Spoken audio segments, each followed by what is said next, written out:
down to business. Let's talk about the Errol Spence and the Keith Thurman dilemma.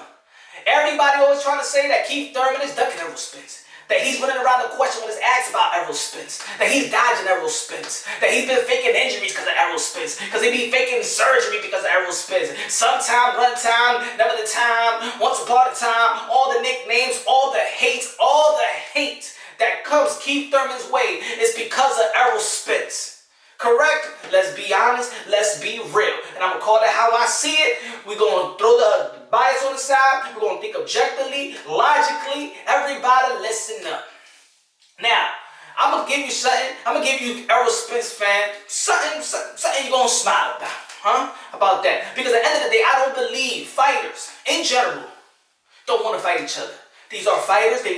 That's what they do for a living. Forget what you do for a living. Forget what I do for a living.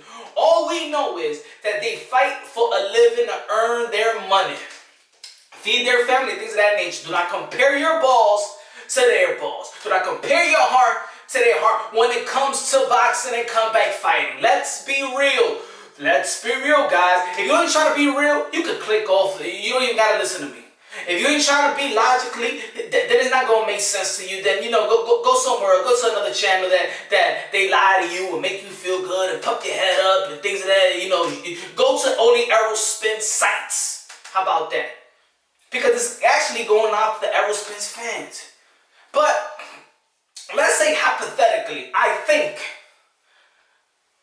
Keith Thurman might be avoiding Errol Spence, which I highly doubt. But the only way that I see why Keith Thurman may be reluctant to fight Errol Spence is something that a lot of people don't even talk about. Because see, I look at boxing, I look at the science, I look at the art, I look at what they say and the reality of what they say, and then you think about it, you break it down. And this is the way I break it down, guys. Logically. Not that he say he call out stuff, oh, he don't want to fight me, oh, no. I take accountability of what these guys say. I understand Keith Thurman don't want to fight Errol Spence because of the business side. He wants this fight to be the biggest fight of his career, and he wants to be the highest risk for the highest reward. Now, you don't get that in boxing. The highest risk for the highest reward. We all know in PBC that Errol Spence and Keith Thurman is the biggest fight in PBC. No, it's not Wilder and Joshua because Joshua was somebody else. That pop, they're under the same manager and advisor, Al Heyman. That's the biggest fight in PBC. And Keith Thurman understands the business because the business was done to him. Remember, he was there way before Errol Spence, way before you know who Errol Spence was. And he was calling out Floyd Mayweather. He was calling out Manny Pacquiao. He was calling out the legend.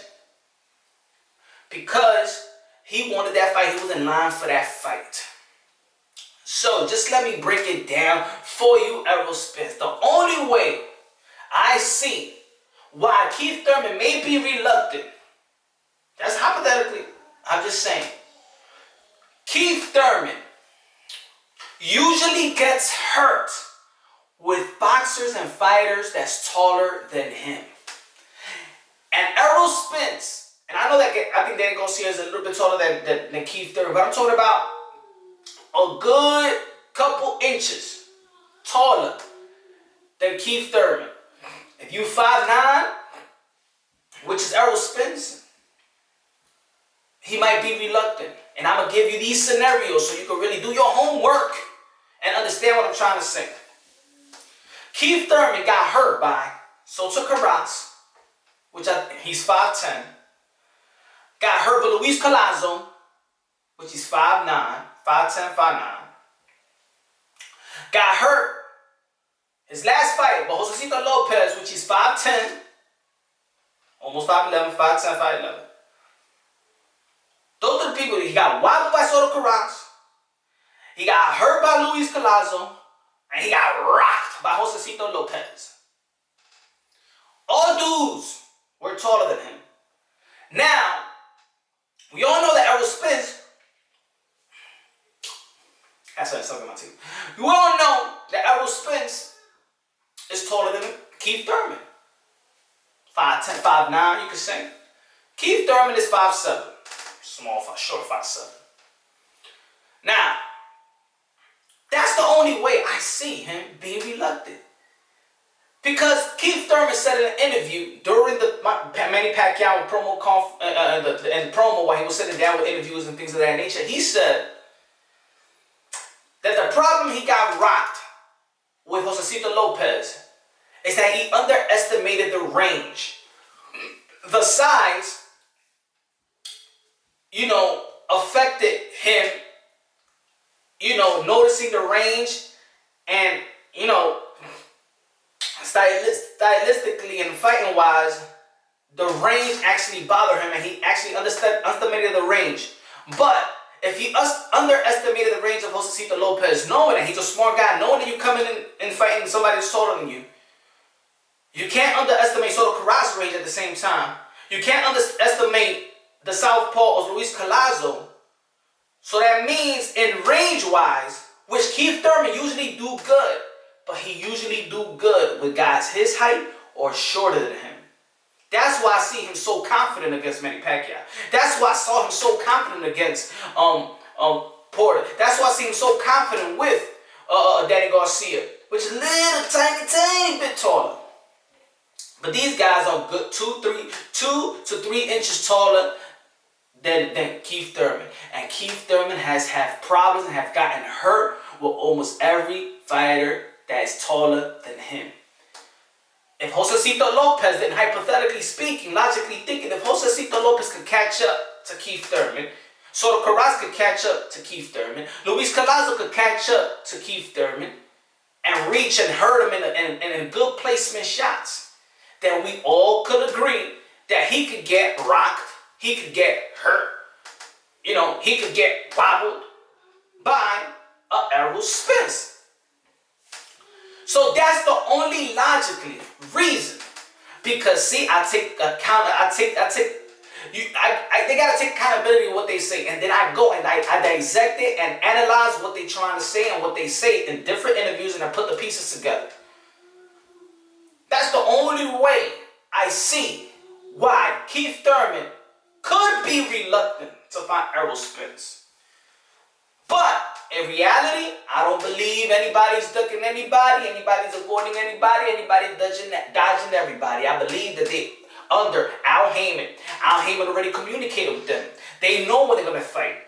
Just like Errol Spence knew. Remember, he told Bud in his face, what's the plan that Al Heyman had for you?